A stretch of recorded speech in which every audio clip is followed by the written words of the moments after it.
ವಕ್ಫ್ bill ತಿದ್ದುಪಡಿಗೆ supreme court ಮಧ್ಯಂತರ ಆದೇಶವನ್ನ ಹೊರಡಿಸಿದೆ. ವಕ್ಫ್ ಬೋರ್ಡ್ ವಿಚಾರದಲ್ಲಿ ಯಥಾಸ್ಥಿತಿಗೆ ಆದೇಶವನ್ನ ಹೊರಡಿಸಿರೋದು. ಮುಂದಿನ ವಿಚಾರಣೆಯವರೆಗೆ ಯಾವುದೇ ಬದಲಾವಣೆ ಇಲ್ಲ. ಮೇ 5ಕ್ಕೆ ವಿಚಾರಣೆಯನ್ನ ಮುಂದೂಡಿದೆ ಈಗ ಸುಪ್ರೀಂ ಕೋರ್ಟ್.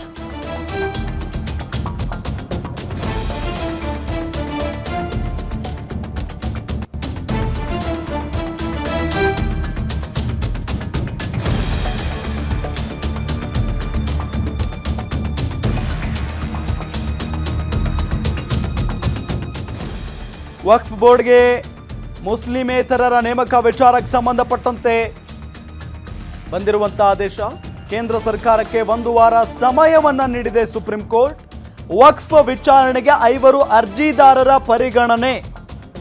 ವಕ್ಫ್ ಆಸ್ತಿ ವಿಚಾರದಲ್ಲಿ ಯಾವುದೇ ಡಿನೋಟಿಫೈ ಮಾಡುವಂತಿಲ್ಲ. ವಕ್ಫ್ ಬೋರ್ಡ್ಗೆ ಯಾವುದೇ ರೀತಿಯಾದಂಥ ನೇಮಕಾತಿ ಕೂಡ ಮಾಡೋ ಹಾಗಿಲ್ಲ. 1 ವಾರದ ಒಳಗೆ ಕೇಂದ್ರ ಸರ್ಕಾರ ಈ ಬಗ್ಗೆ ಉತ್ತರಿಸಬೇಕು. ಕೇಂದ್ರ ಸರ್ಕಾರಕ್ಕೆ ಸುಪ್ರೀಂ ಕೋರ್ಟ್ ಸೂಚನೆಯನ್ನ ಕೊಟ್ಟಿದೆ. ಇಡೀ ವಕ್ಫ್ ಬಿಲ್ ತಿದ್ದುಪಡಿಗೆ ತಡೆ ನೀಡೋದಕ್ಕೆ ಸುಪ್ರೀಂ ನಕಾರ. ವಕ್ಫ್ ಬಿಲ್ ತಿದ್ದುಪಡಿಗೆ ಸುಪ್ರೀಂ ಕೋರ್ಟ್ ಮಧ್ಯಂತರ ಆದೇಶ ಹೊರಬಿದ್ದಿದೆ. ವಕ್ಫ್ ಬೋರ್ಡ್ ವಿಚಾರದಲ್ಲಿ ಯಥಾಸ್ಥಿತಿಗೆ ಆದೇಶವನ್ನ ಹೊರಡಿಸಿರೋದು ಸುಪ್ರೀಂ ಕೋರ್ಟ್. ಮುಂದಿನ ವಿಚಾರಣೆವರೆಗೆ ಯಾವುದೇ ರೀತಿಯಾದಂತಹ ಬದಲಾವಣೆ ಇಲ್ಲ ಅಂತ ಹೇಳಿದೆ. ಮೇ 5ಕ್ಕೆ ವಿಚಾರಣೆಯನ್ನ ಮುಂದೂಡಿದೆ ಸುಪ್ರೀಂ ಕೋರ್ಟ್. ಈಗ ವಕ್ಫ್ ಬೋರ್ಡ್ಗೆ ಮುಸ್ಲಿಮೇತರರ ನೇಮಕಕ್ಕೆ ತಡೆಯನ್ನ ಒಡ್ಡಿರೋದು.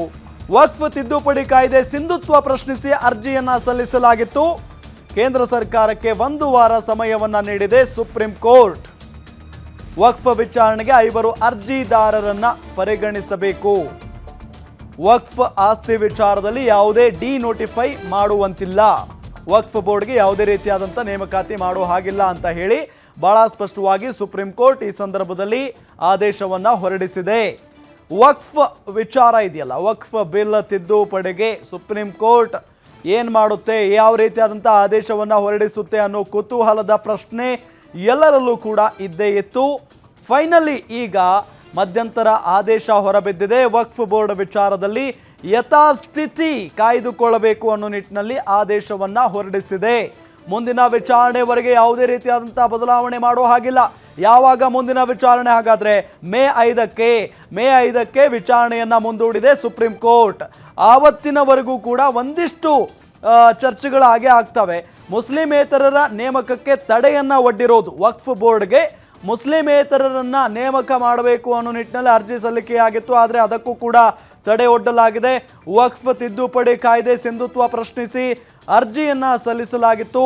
ಕೇಂದ್ರ ಸರ್ಕಾರಕ್ಕೆ ಈಗ ಸುಪ್ರೀಂ ಕೋರ್ಟ್ 1 ವಾರ ಸಮಯವನ್ನ ನೀಡಿದೆ.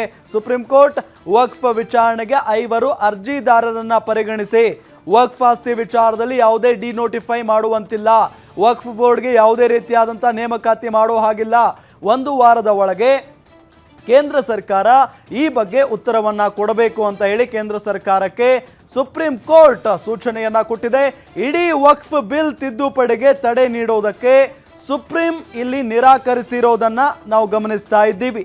ಹಾಗಾಗಿನೇ ಈ ವಕ್ಫ್ ಬಿಲ್ ವಿಚಾರಕ್ಕೆ ಸಂಬಂಧಪಟ್ಟಂತೆ ಏನು ಜಟಾಪಟಿ ನಡೀತಾ ಇತ್ತಲ್ಲ ಕಾನೂನು ಪ್ರಕಾರ, ಅದಕ್ಕೆ ಈಗ ಮಧ್ಯಂತರ ಆದೇಶ ಹೊರಬಿದ್ದಿರೋದು.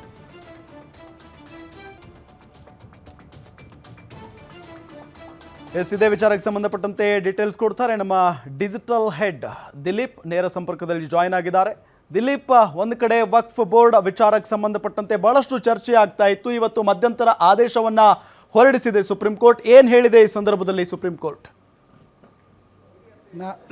ರಾಮ್, ಏನಾಗುತ್ತೆ, ನಾರ್ಮಲಿ ಯಾವುದೇ ಒಂದು ಕಾಯ್ದೆಯನ್ನು ಇದರಲ್ಲಿ ಸಂಸತ್ನಲ್ಲಿ ಮಂಡನೆ ಮಾಡಿದಾಗ ಮತ್ತು ಆ ಕಾಯ್ದೆಗೆ ಲೋಕಸಭೆ ಮತ್ತು ರಾಜ್ಯಸಭೆ, ಈಗಾಗಲೇ ನೀವು ವಕ್ಫ್ನ ಗಮನಿಸಿದ್ರೆ ಲೋಕಸಭೆ ಮತ್ತು ರಾಜ್ಯಸಭೆ ಎರಡರಲ್ಲೂ ಕೂಡ ಅಂಗೀಕಾರ ಸಿಕ್ಕಿ ರಾಷ್ಟ್ರಪತಿಗಳಿಂದಲೂ ಅನುಮೋದನೆ ಸಿಕ್ಕಿದೆ.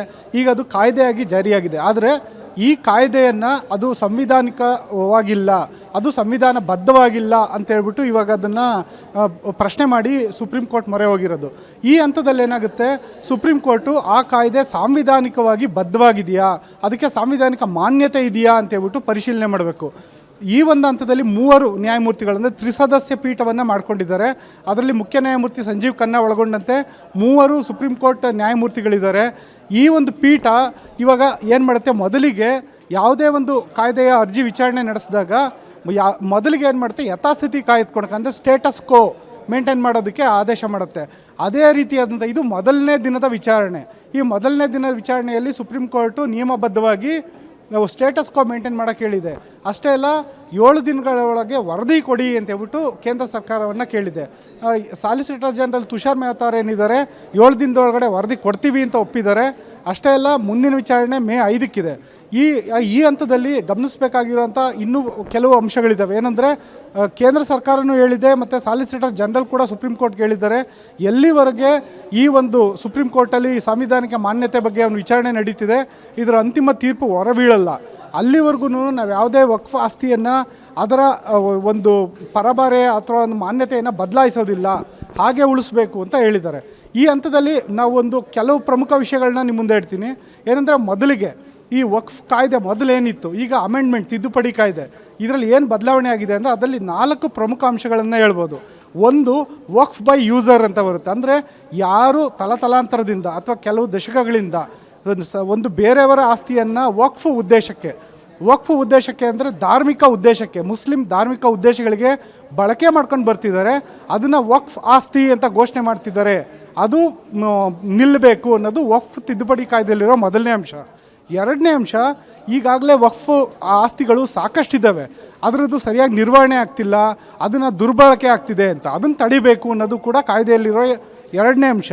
ಮೂರನೇ ಅಂಶ ಏನಂದರೆ, ವಕ್ಫ್ ಒಂದು ಮಂಡಳಿ ಏನಿದೆ, ರಾಜ್ಯದ ಮಂಡಳಿ ಇರ್ಬೋದು ಮತ್ತು ಕೇಂದ್ರದ ವಕ್ಫ್ ಮಂಡಳಿ ಇರ್ಬೋದು, ಅದರಲ್ಲಿ ಮುಸ್ಲಿಮೇತರನ್ನು ನೇಮಕ ಮಾಡ್ಕೊಳ್ಬೇಕು ಅನ್ನೋದು. ಮತ್ತು ನಾಲ್ಕನೇದು ಅಂಶ, ಬರೀ ಮುಸ್ಲಿಮೇತರ ಮಾತ್ರ ಅಲ್ಲ, ಮುಸ್ಲಿಂ ಮಹಿಳೆಯರನ್ನು ಕೂಡ ಈ ಒಂದು ವಕ್ಫ್ ಬೋರ್ಡಲ್ಲಿ ನೇಮಕ ಮಾಡ್ಕೊಬೇಕು ಅನ್ನೋದು. ಈ ಎಲ್ಲ ಅಂಶಗಳನ್ನು ಹೊಸ ತಿದ್ದುಪಡಿ ಕಾಯ್ದೆನಲ್ಲಿ ಮಂಡಿಸಲಾಗಿತ್ತು. ಈ ತಿದ್ದುಪಡಿ ಕಾಯ್ದೆ ಯಾವಾಗ ಪಾಸಾಗಿ ಯಾವಾಗ ಅದು ಕಾನೂನಿನ ಮಾನ್ಯತೆ ಸಿಕ್ತೋ ನಿಮಗೆಲ್ಲ ಗೊತ್ತು. ವೆಸ್ಟ್ ಬೆಂಗಾಲಲ್ಲಿ ಮತ್ತು ದೇಶದ ಇತರೆಡೆಗಳಲ್ಲಿ ದೊಡ್ಡ ಮಟ್ಟದ ಪ್ರತಿಭಟನೆ ನಡೀತು. ಈಗ ರಾಜ್ಯದಲ್ಲೂ, ಈಗ ಮಂಗಳೂರಿನಲ್ಲೂ ಇವತ್ತು ಪ್ರತಿಭಟನೆ ನಡೀತಾ ಇದೆ. ಲಕ್ಷಾಂತರ ಸಂಖ್ಯೆ ಮುಸ್ಲಿಮರು ಬೀದಿಗಿಳಿದಿದ್ದಾರೆ. ಅವ್ರು ಹೇಳೋದೇನೆಂದರೆ, ನಮ್ಮ ಏನೊಂದು ಧಾರ್ಮಿಕ ಭಾವನೆಗಳಿದೆ ಅದಕ್ಕೆ ಧಕ್ಕೆ ತರ್ತಾ ಇದೆ, ಒಂದು ಇಸ್ಲಾಂ ಧರ್ಮಕ್ಕೆ ಸೇರಿದ ಆಸ್ತಿಗಳನ್ನು ಮುಟ್ಟುಗೋಲು ಹಾಕೋಣ ತಂತ್ರ ಇದು, ಮತ್ತು ನಮ್ಮ ವಕ್ಫ್ ಮಂಡಳಿಯಲ್ಲಿ ಮುಸ್ಲಿಮೇತರನ್ನು ಸೇರಿಸೋದ್ರ ಮೂಲಕ ನಮ್ಮ ಒಂದು ಏಕತೆಗೆ ಧಕ್ಕೆ ತರ್ತಿದ್ದಾರೆ ಅನ್ನೋದು ಅವ್ರ ವಾದ. ಆದರೆ ಒಂದು ಸುಪ್ರೀಂ ಕೋರ್ಟ್ನಲ್ಲಿ ಸಾಲಿಸಿಟರ್ ಜನರಲ್ ತುಷಾರ್ ಮೆಹ್ತಾ ಅವರು ಏನಂತ ಹೇಳಿದ್ದಾರೆ, ಇಡೀ ಹಳ್ಳಿಗಳನ್ನೇ ವಕ್ಫ್ ಆಸ್ತಿ ಅಂತ ಘೋಷಣೆ ಮಾಡ್ಕೊತಿದ್ದಾರೆ ಅಂತ. ಈ ಎಲ್ಲ ವಿಚಾರಗಳನ್ನು ಆಲಿಸಿರುವಂಥ ನ್ಯಾಯಾಲಯ ಹೇಳಿರೋದು, ವಕ್ಫ್ ಕಾಯ್ದೆ ಅಂತ ಏನು ಇವಾಗೊಂದು ತಿದ್ದುಪಡಿ ಕಾಯ್ದೆ ಜಾರಿಯಾಗಿದೆ, ಅದರಲ್ಲಿ ಕೆಲವು ಉತ್ತಮ ಅಂಶಗಳು ಇದ್ದಾವೆ, ಜೊತೆಗೆ ಕೆಲವೊಂದು ಅಂಶಗಳನ್ನ ಪರಿಶೀಲನೆ ಮಾಡಬೇಕಾಗಿದೆ, ಹಂಗಾಗಿ ವರದಿ ಸಲ್ಲಿಸಿ ಅಂತ ಕೇಂದ್ರ ಸರ್ಕಾರ ಕೇಳಿರೋದು.